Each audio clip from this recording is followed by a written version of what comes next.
السلام عليكم البنات، كنتمنى تكونوا بخير وعلى خير. الصراحه هذا الفيديو ما كنتش معوله عليه، ولكن البارح شفت واحد الحاله اللي خلاتني انني نهضر وندير هذا الفيديو هذا باش نتوما تاخذوا عبره كيما انا خديت عبره وكيما بزاف خداو عبره. البارح كنت داخله الفيسبوك و كنت كنشوف الجديد، كنشوف لي جروب شنو حاطين، كنشوف المهم راكم عارفين بحالي بحالكم. فاش كنت كنقلب لقيت واحد الادمين ديال واحد الجروب حاطه واحد القصه اللي فريمون يعني قصه مؤثره بزاف صراحه، ما نكذبش عليكم اثرت فيا بزاف هذيك القصه اللي شت، وبغيت نبارطاجيها معكم باش حتى نتوما تردوا بالكم وتاخذوا الحذر والحيطه ديالكم من الناس، لانها للاسف ما بقاتش الثقه. انسان ما كتعرفيش راه ما غاديش تقدري تثقي فيه في هذا الزمان هذا. كثروا الدياب كما كنقولوا، كثروا حتى واحد ما كيبغيك على ود يعني لله في سبيل الله، كلشي للاسف ولا كيبغيك على مصلحته الا القليل. طبعا ما نقدرش نعمموا على كلشي. المهم بلا ما نطول عليكم غادي نعاود لكم القصه ديال البنت. ما غاديش نعاود لكم كما قريتها لانها قصه طويله، غادي نعطيكم بالمختصر المفيد. هاد السيده مسكينه كتقول باللي كانت مزوجه صغيره، المهم علينا تزوجات، عطاها ربي وليد مع داك السيد. ملي ولدات واحد كان عند ولدها 3 شهور تقريبا، كانت بغات تمشي للحمام. مشات للحمام، خلات التربيه مع راجلها، خلات ولدها مع راجلها ومشات للحمام. راكم عارفين السيده فاش كتخلي الولد موراها كتغسل بالزربه وتجي بحالها. المهم فاش كانت في الحمام تلاقات مع واحد السيده تما. فاش لقات مع ديك السيده حكات لها ظهرها، نات الاخرى حكات لها حتى هي ظهرها، بقاو مجمعين هضره مني هضره منك. ملي بغاو يخرجوا ناضو خرجوا بجوجات في نفس الوقت. ناض السيده كانت مسقله هزه الحوايج والسطوله، الاخرى ما كانت هزه والو تقريبا، هزه غير ساكا، هزات معها الحوايج ديالها. وصلت للدار، عرفات دارها فين كاينه، يعني عاوناتها زعما في الثقل. ملي وصلوا للدار صافي هذيك مشات بحالها والاخرى دخلت لدارها. صافي هي هذيك دازت واحد 3 ايام، سمعت الدقان في الباب. ملي مشات تفتح كتلقى بلي ديك السيده اللي كانت معاها في الحمام هي اللي جات عندها.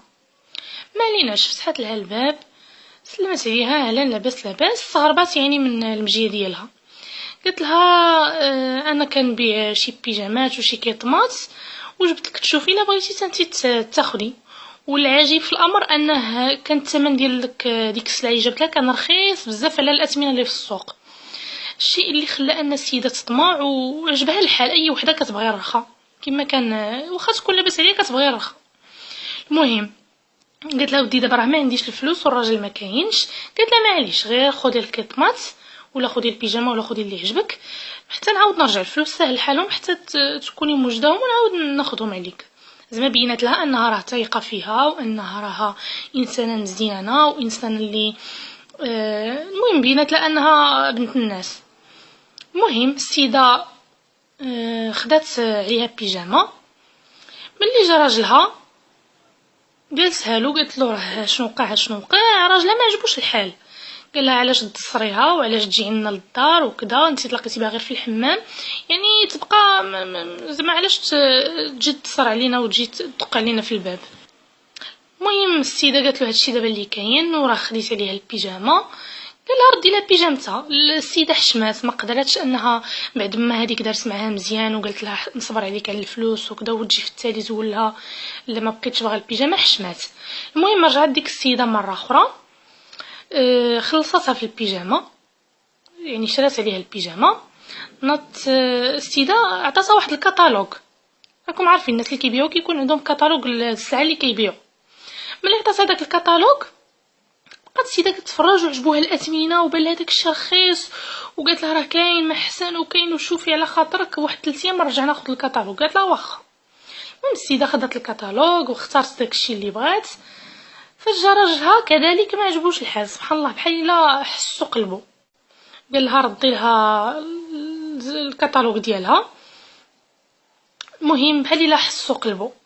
صافي هي ما ملي شافها يعني تقلقات وما عجبهاش الحال، قال لها صافي خدي اللي بغيتي، يعني دار لها خاطرها، واخا هو ما مرتاحش ولكن دار لها خاطرها. جات السيده تبعت الكتالوج ديالها مور 3 الايام، يعني 3 ايام. فاش جات تاخذ الكتالوج لقات هذيك اختارت داكشي اللي بغات. قالت لها شنو بغيتي شنو بغيت؟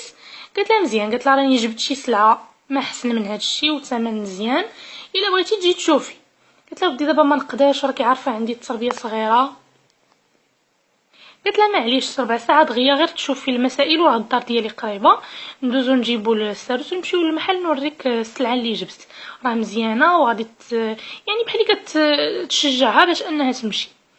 ناضت السيده على نيتها، لبسات حوايجها، لبسات جلابتها وهزات ولدها ومشات على اساس باش تشوف سلعه جديده. قالت لها السيده يلا معايا للدار نهزو السارود للمحل راني خليته في الدار. قالت لها واخا. السيده قالت بلي اخر حاجه عقلت عليها هي ملي دخلت ليك الدار. وللاسف ملي فاقت لقات راسها بلي تغتصبات. وانا كانت الصدمه، ولقات راسها في واحد الحاله يرثى لها، يعني واحد الحاله ما نقولش لكم كيفاش دايره.